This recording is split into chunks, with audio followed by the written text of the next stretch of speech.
Are you a tourist and unsure of what to do here in Panama, in what order to visit, and how to get there? Well, I'm here to solve that problem for you. Here in Burba Travels, we offer a wide range of tours, we offer transportation, and we even offer hotel and pickup from the airport. Here is my list of what I would do if I were a first-time tourist here in Panama, which is a mix between history, nature, and national heritage.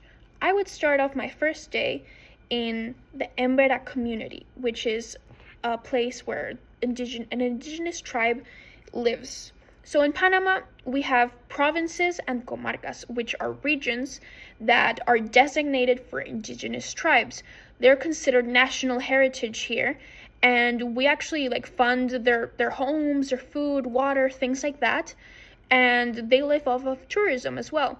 This Embera community lives close to a waterfall and a river, and you would go there and you'd be back by around 4 o'clock in the afternoon, and it also gives you an insight of what Panama most likely looked like pre-colonial times.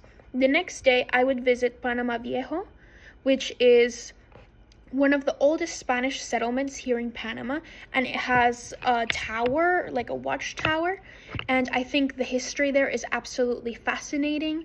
It gives you an insight of what the architecture used to look like, and on top of that, it also shows the damage done. That city was actually burnt down because pirate Henry Morgan was gonna loot it. It was a big threat to the city, and the head of the city, basically like the boss, the leader, decided, let's burn the city down to save our gold. So he started a fire across all of the city. He let pigs loose, horses loose to try to confuse the pirates, and we had an altar made of complete gold, and they painted it black. So the city burned to ash.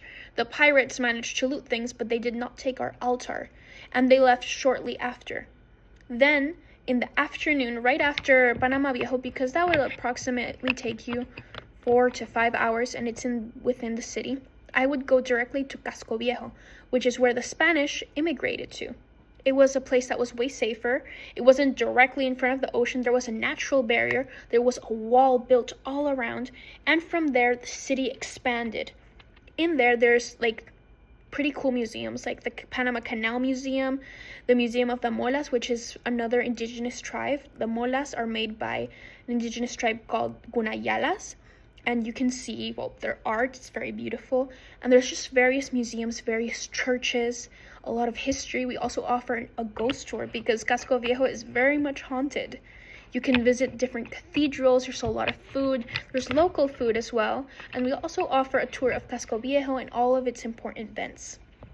So yeah, after Casco Viejo, you would see basically Spanish colonial history, and then you would move more into the canal, which is one of our biggest landmarks, and it's literally a national treasure.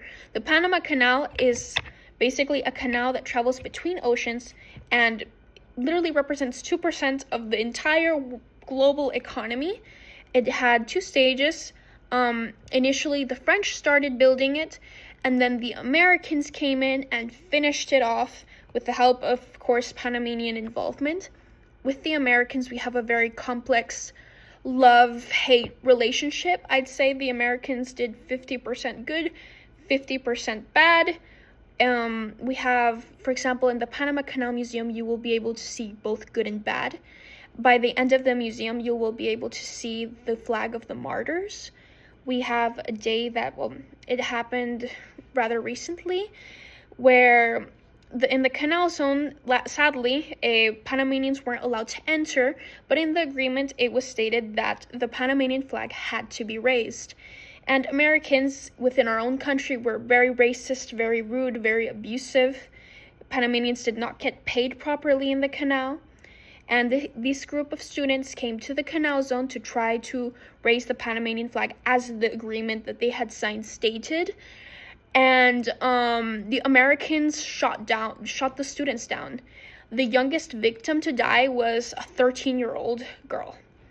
So it sort of goes to show our complex dynamics with the United States that we still continue to have to this day, because, again, it's a very much love-hate relationship, and you will be able to see that. We also have I would do the next day, I would do a tour to Monkey Island, which allows you to actually go through the canal zone by boat. You would go through the canal by boat, and you would get to see monkeys and things like that.